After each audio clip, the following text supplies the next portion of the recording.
Amma yenə icra komitəsinin partiya icrası olan sizin haqqında yenə də vacib qərarlar qəbul olma icrası siz yox idi. Artıq neçənci dəfədir ki, sizin olmanız icrası var, vaxtlara icrası açıqlandı.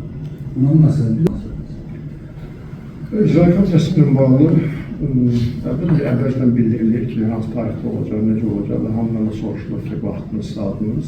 Çünki orada hərə belə deyək də bir iş başında olan insanlardır. Hamının bir yeri yığmaq, əlbəttə ki, hansı bir gün təyin olmalıdır və həmin günü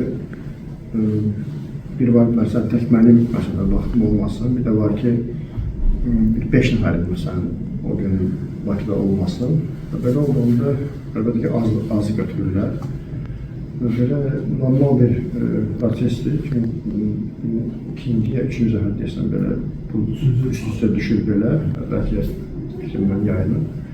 Amma ümumən bütün qərarlar hamısı göndərilir, bütün icra komitəsi üzvlərinə bildirilir əvvəlcədən 3 gün, 4 gün qalmış. Belə orada mən ciddi bir problem görmürəm. Razılaşmadığınız məqamlar var mı? Belə burada biraz fikir bildirməklə olmaz.